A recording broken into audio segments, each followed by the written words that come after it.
Hello, friends. Welcome to episode 1498 of the Locked On Hawks podcast. I am your host, Brad Rowland, coming to you on a Sunday evening into Monday. And today's show is brought to you by PrizePicks. If you're a first-time user, you're going to have 100% instant deposit match up to $100 with promo code Locked On. That is PrizePicks.com, promo code Locked On. And also at the top of the podcast, I should tell you to make us your first listen each and every day at the Locked On Hawks podcast. Subscribe anywhere you get your podcasts, places like Apple and Spotify, YouTube, etc. And today's show is actually going to be a two-parter with myself and Glen Willis of ATL and 29 and Peachtree Hoops. Glenn and I have been talking about the entire Atlanta Hawks roster over the last several weeks and months. If you missed any of these podcasts, they should be available for you right now in this feed. Today is going to be on Dejounte Murray. In previous installments, we talked about Clint Capella, John Collins, DeAndre Hunter, all the young guys as well, AJ Griffin, Jalen Johnson, Sadiq Bey, Onyeka Okongwu. The entire roster, other than Trae Young, has been discussed to this point in time. And then today will be Dejounte in two-part form. Obviously, it's a big week for the entire NBA, including the Hawks, as the draft arrives on Thursday evening. There were some fireworks earlier today on Sunday as I'm recording this, as Bradley Beal appears headed to Phoenix. That's one big old domino across the NBA landscape, and there's been some rumblings about the Hawks. Nothing that would certainly inspire a podcast episode just yet, but I wrote about the Hawks a little bit over the weekend, patreon.com/BT Rowland if you want the latest on that front as well. Anyway, without any further delay, we'll talk about part one of two, myself and Glen Willis talking about Dejounte Murray. First the intro, then we'll be back with myself and Glen talking about Dejounte. You are Locked On Hawks, your daily Atlanta Hawks podcast. Part of the Locked On Podcast Network. Your team every day.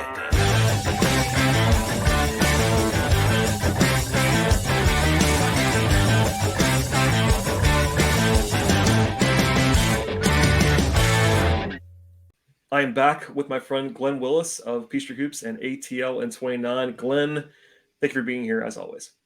Yeah, good to be here. Looking forward to a conversation on the big new edition. Yeah, we went very long on the last one, which was typical. Might even be two parts when you listen to this. I don't know how long it's going to be. Anyway, Dejounte Murray is here. He turns 27 just before next season, so he's still in the middle, smack in the middle of his prime. He was, like Glenn just said, the big splash edition before this season. I think it's fair to say the Hawks wanted or expected to be better than they were after making that kind of, not all in, but push toward the middle. And when it comes to all the assets they paid for Dejounte, we'll get into kind of how that all went.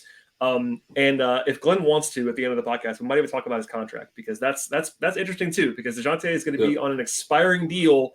And without going deep into it now, both sides, I think the Hawks would love it if Dejounte signed the extension that they're able to offer him. I think literally no one in my life expects him to sign it, because it's not enough. It's not enough for him. That's not his fault. It's just the way that the NBA CBA works.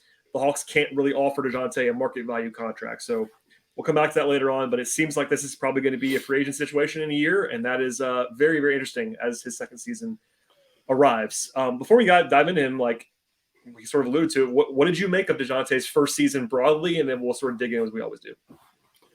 I feel like it was kind of up and down, and I feel like, but I felt like there were times when no one else on the team was playing well, and he was the only one playing well for like a few weeks at a time sometimes, right? I mean, that playoff game, he won the playoff game. He went crazy.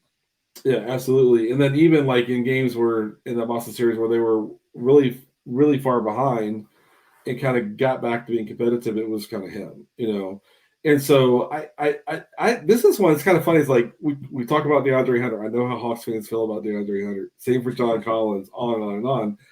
I don't have any idea like what the consensus is around Dejounte for Hawks fans. It's kind of a weird thing.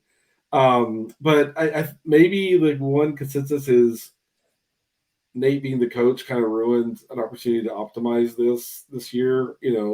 That's probably the one thing I hear a lot. And such. We don't have to relitigate, the coaching situation all over again. But for me, there are a number of things he does really well, and that is helpful. How do you optimize him next to Trae? I think there's a lot to work on there. I'll say this, and I know we'll kind of dig in, but Nate believed in, we heard talk about all the time, attack the mismatch, attack the mismatch, attack the mismatch. A part of that for most NBA players is catch the ball, set the defender in front of you, attack the defender in front of you. Quinn does not believe in that. Yeah. Quinn believes when the ball rotates to you, either put it up or go, attack with the dribble, right? Those are basically your two options there.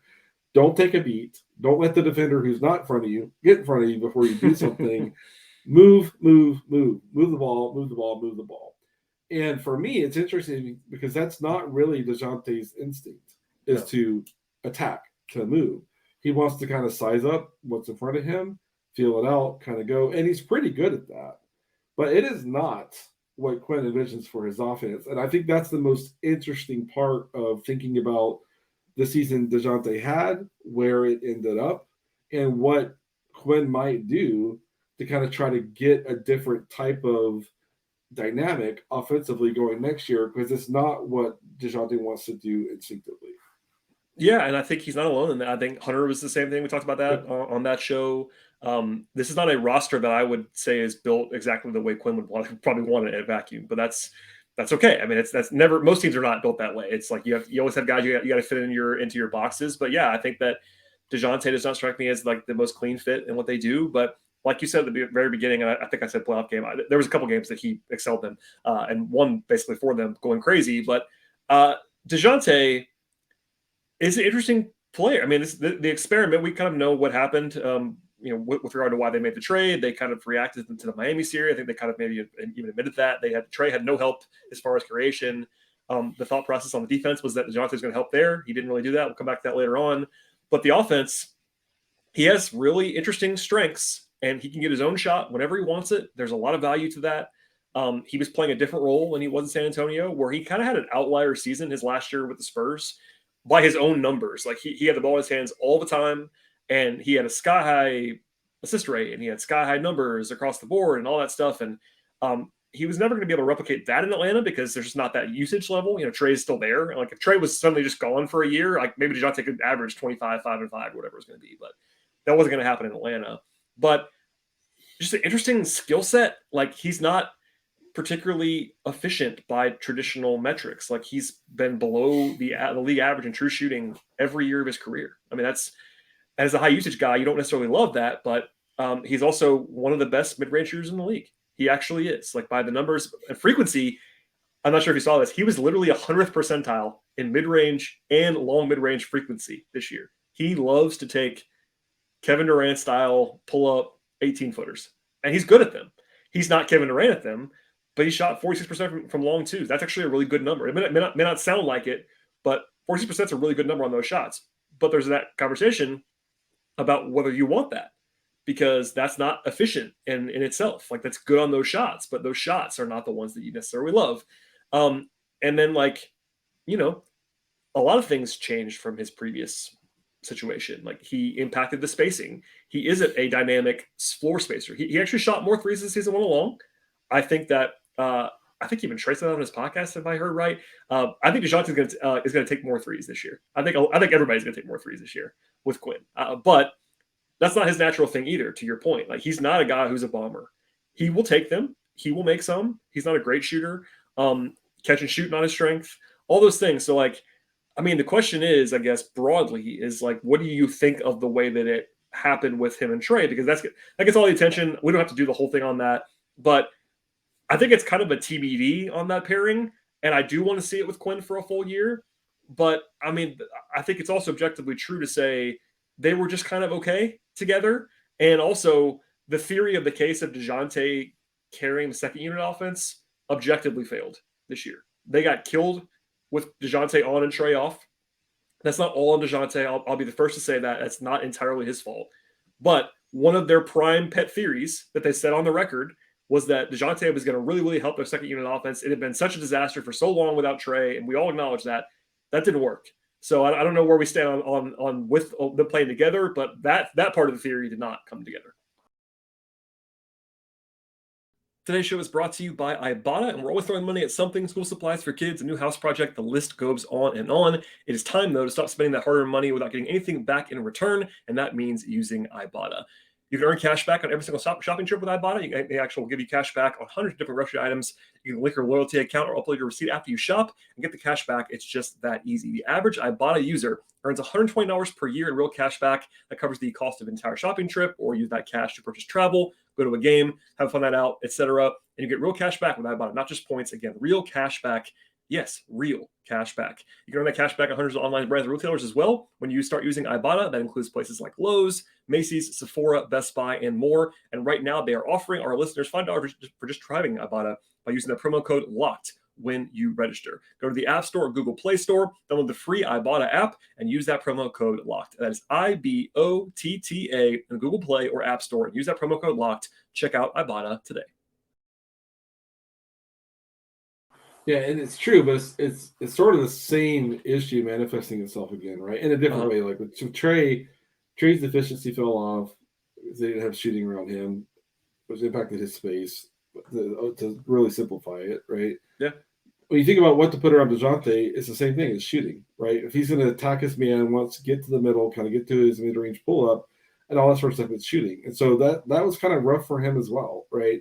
And he was always, I felt like, kind of dribbling into a second defender who could help off of whoever they were on, right? And all that sort of stuff. So to me, kind of the solution, and that's one of the most fascinating aspects of the Saddiq Bey trade they made at the deadline.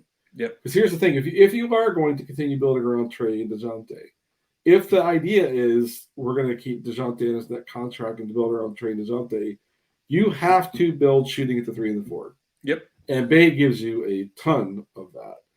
AJ Griffin, as a guy on the wing who can play at the 3, you have to believe will give you a ton of that. Bogey, on extension, gives you some of that. Yes. You probably need more, right? More than that, even, right? Can we, we talked about JC. Can he get back to being that, even though he's a low volume guy? So the Bey, like for me, the Bey's like impact in the regular season was astonishing. If you look at like his on off, it was like they were so much better with him. In the Celtics series, it was different because of how much he struggled on defense with the kind of that matchup Boston presented. But for me, Saddiq Bey gives you something you absolutely did not have in any way, shape, or form to help Trey and Dejounte, whether they're on together or on individually. Yep.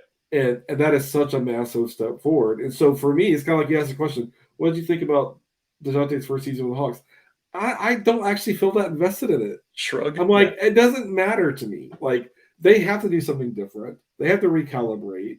It was a pretty terrible kind of construct for them together or separately.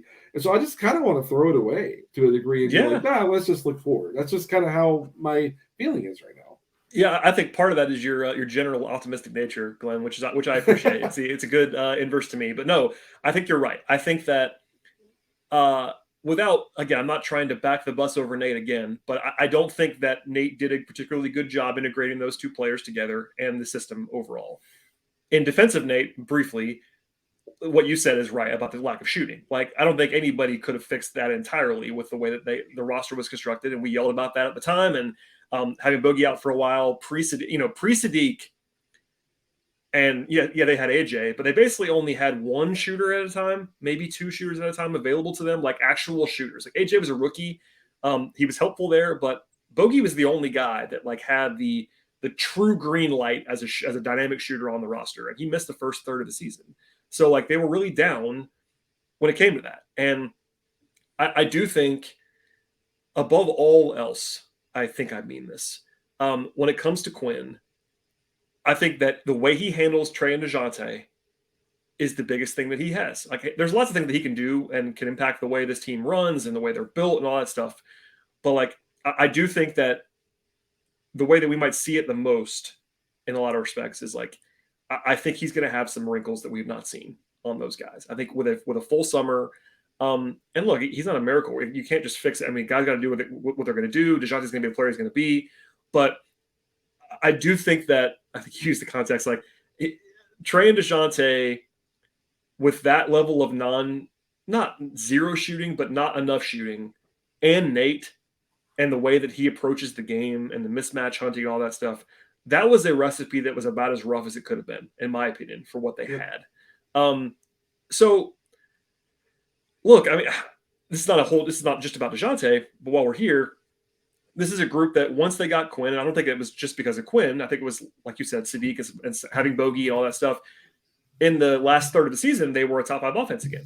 and they were shooting more threes, and they were playing faster, and that's more like what I think they're going to be long term if they have enough shooting on the court with these guys.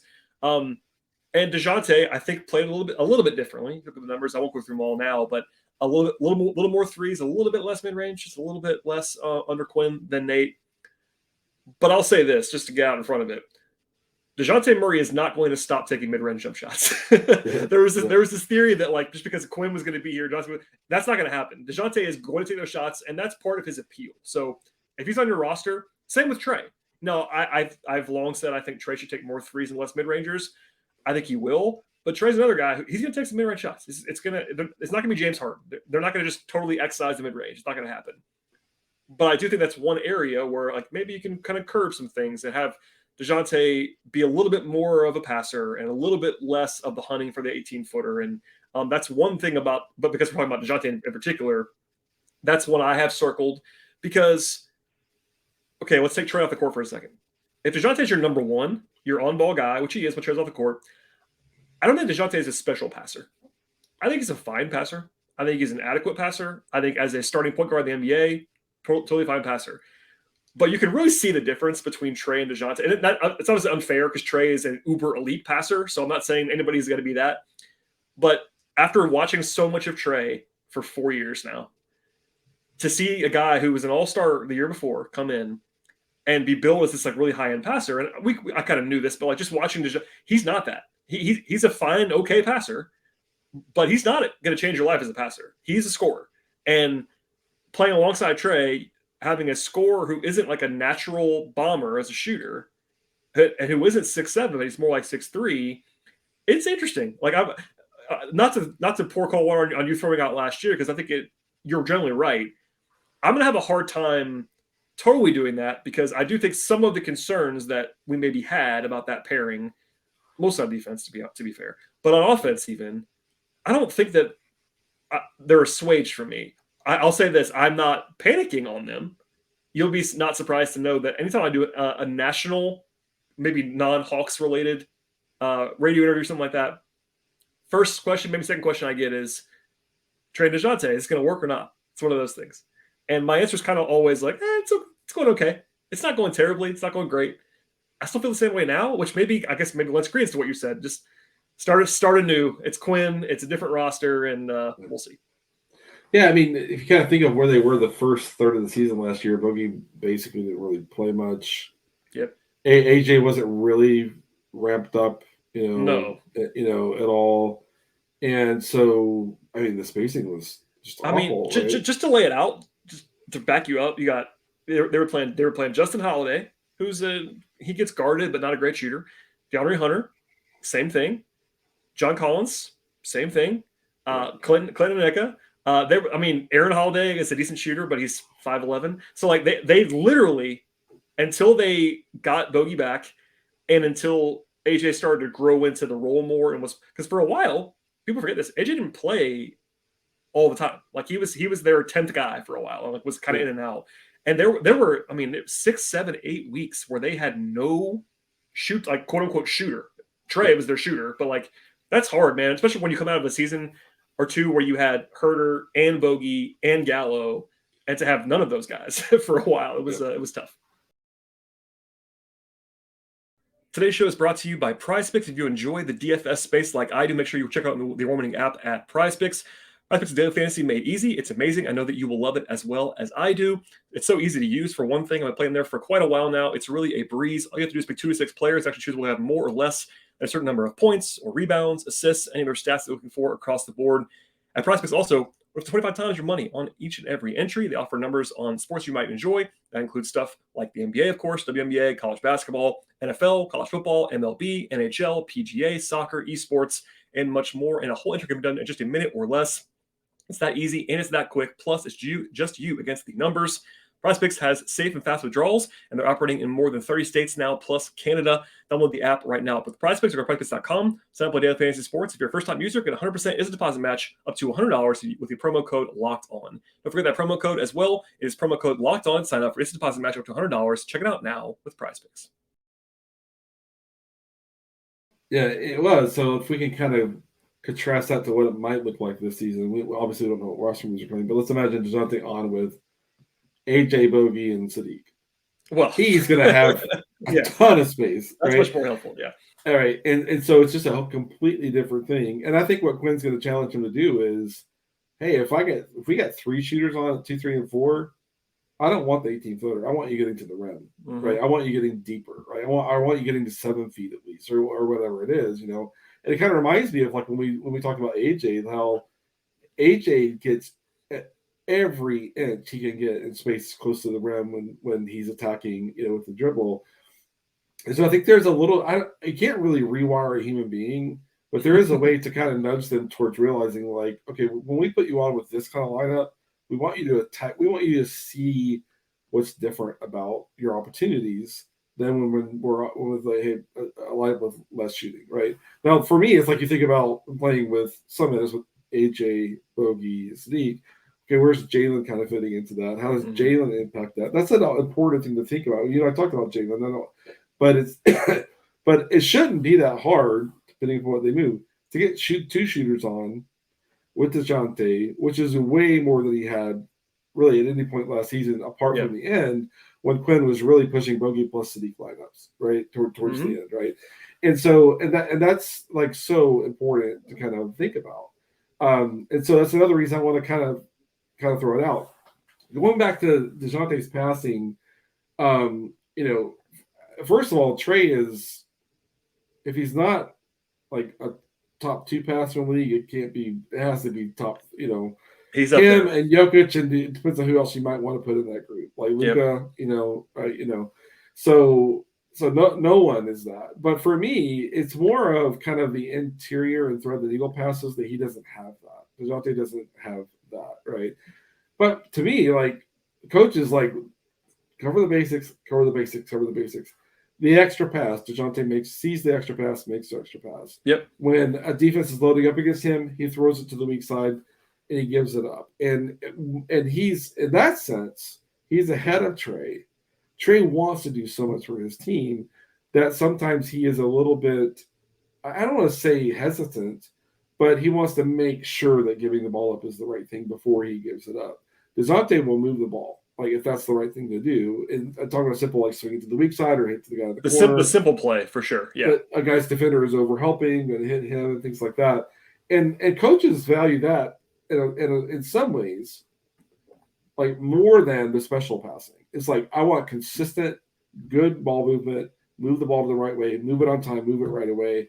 And from that standpoint, when Dejounte's kind of looking to function that way, he's absolutely as good as you need in that area of play. When it's more of like, you don't have any shooting, so you got to like figure out how to attack 1 against 1.5 defenders. Yeah, Dejounte will go try. He will go try, but that's not what you want to that's not the blueprint you want for getting yourself back to being a top 5 offense this next year. Yeah, and I agree. And also worth noting on a positive level, he had his career best turnover rate this year. So he's not a mistake-prone player. Like, his bad possessions are when he takes bad contested shots. He doesn't really turn the ball over, which is good. I mean, I think in general, the Hawks were a very low turnover team. That's good. They really only have one high turnover player, and it's Trey, and you have to live with that because Trey does so many other things for you. And as I've said many times, the best players in the league are always the top of the league in turnovers because they have the ball all the time. And that's the Trey experience. So one note that I want to throw out there, because I had it pulled about his ability to attack the rim. He was in the 26th percentile last year in rim frequency, which is really low, obviously. And if you watch him, I was going to ask you this. It's not always about even getting all the way to like a layup because he's still, I mean, he's bigger than Trey, but he's still a smaller, slighter guard. He's not going to be able to just bully ball his way in there all the time. I found, and I wonder what you think, the gap for me with Dejounte is when he gets to his spot at 8 feet or 10 feet, that's an automatic. When he really gets to his spot at that level, that's a great shot. It's technically a mid-range shot, but his touch is really good there. He's comfortable doing it. It's when he's settling for the 16-foot contested fadeaway.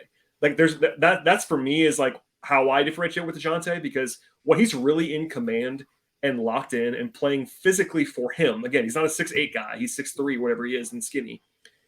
It's that he gets one step further in and creates that separation versus settling a little bit more for his mid-ranger. Like, it's kind of an interesting nuance, but I don't see him even with a lot of spacing, just being like a huge like rim attack guy, it's more like just getting that extra dribble in, that extra 4 feet in. So it's almost like a little push shot versus the actual like full. Does that make sense? Am I sounding crazy? Yeah, it does. And for me, so like, okay, so what impacts whether he takes this 16-footer versus working to get a 7 or 8-footer, right? Yeah. What comes down to that? This is one thing I think a lot of NBA fans might not know.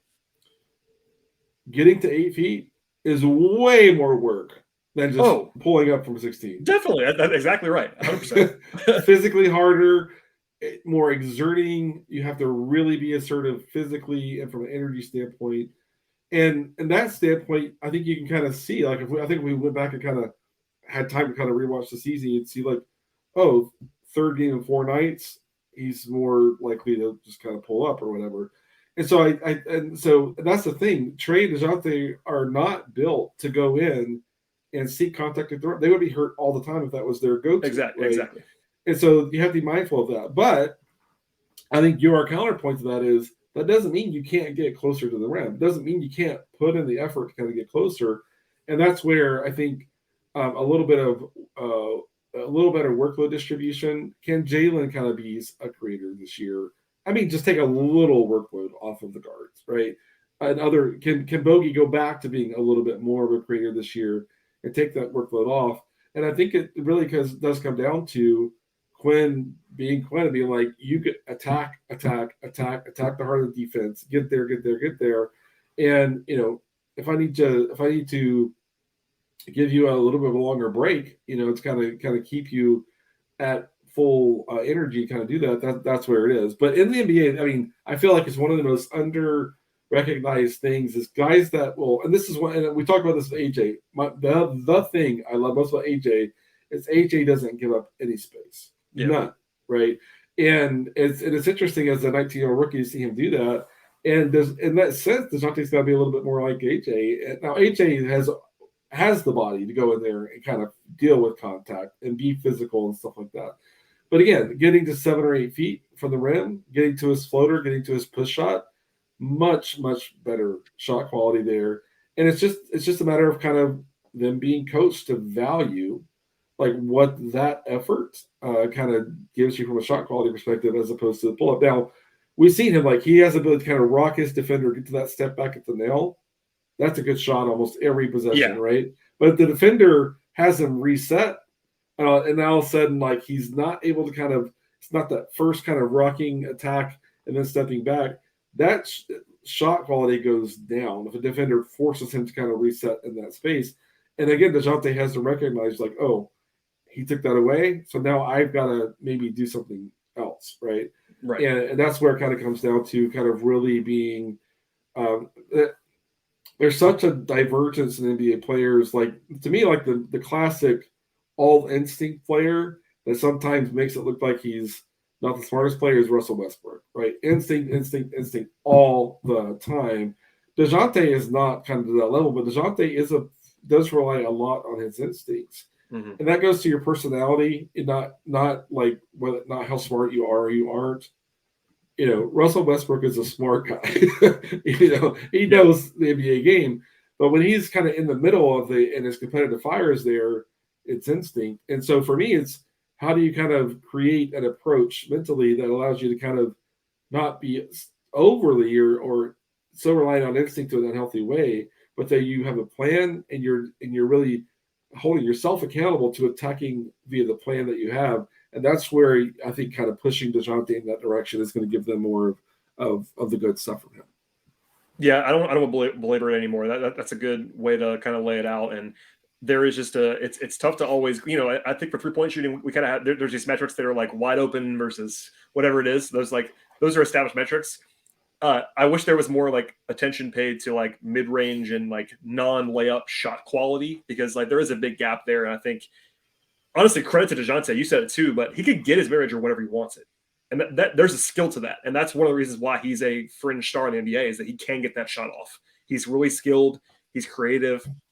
But I think if you watch him, like there's a difference between that shot and a little bit more a little bit more. And I wonder if that maybe is where Quinn will try to instill like, hey, Dejounte, we're cool with these, 10 footers where you really get to your spot. What we don't want to have is these 19 footers that are contested and difficult. And by the way, he can still make those shots. You see, if he's hot, he'll still make them. Like he's really good, and that's what kind of makes this a hard discussion because the people are kind of remembering those games when he goes nuts, and as they should, he's really good at that. It's just sort of interesting because he's still, for all those skills, he shouldn't be a guy that is literally always below the league average in true shooting. Like, and part of that's that he doesn't get to the line at all, which is a little maybe again goes back to his frame. He's a skinnier, smaller guy for sure.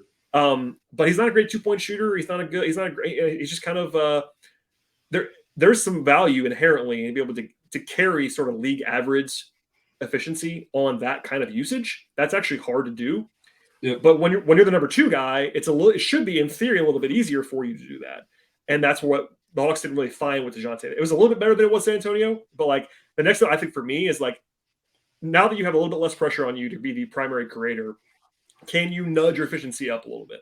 And is that just taking better shots? Is that just process related, or is it just like this is what he is? I'm actually interested to see what kind of wrinkles we get, and that's the area where I'm sure I'll be calling you in October to be like, hey, what are you seeing from Trey and Dejounte we haven't seen before? But maybe that's part of it too, is that Quinn will have some ways to get them some easier shots.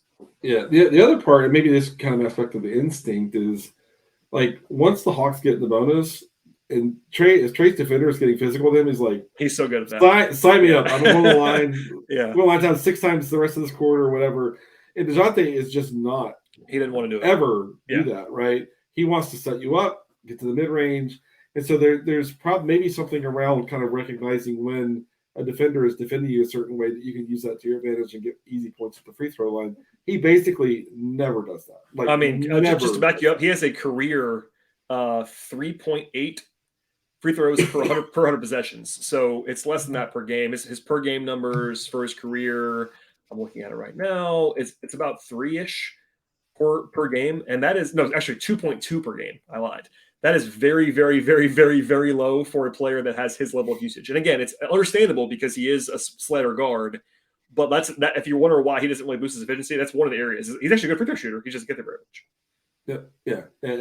And they got to help him, I think. This is what it looks like for you to get more free throws without risking injury, without going in and throwing your body, into He's never going to be Trey. I think Trey is honestly, and this is I mean this in a very positive way. Trey is uniquely gifted at getting to the line for a player of his size. He might be the best ever at his size getting to the free throw line. He's that good. Yeah. I mean, he's he has all the. We'll talk about Trey and his all the tricks. He has all the tricks. Like, oh, you're gonna be and you can see like the growth from like year one. Like, oh, you're gonna be physical with me. Now it's like, oh, you're gonna be physical with me. Let's go. Right, easy points at the free throw line. 100%. Well, I mean, Glenn, do you have more on the offense? We can talk about his defense if you want to. Unless you have more on the offense, I will not. I don't want to close that door off on you if you have anything else to add. I guess we have to talk about his defense. All right, that will do it for part 1 of 2 of myself and Glenn talking about Dejounte Murray. Part 2 should be available in your podcast feed of choice right now. So go ahead and click on over to that one for part 2. And before I leave you, I should encourage you to subscribe to the podcast anywhere you get your podcasts, Apple, Spotify, YouTube, etc. Follow the show on Twitter at Locked On Hawks. Follow me on Twitter at BT Rowland. Follow my written work at patreon.com/BT Rowland. And we'll see everybody next time.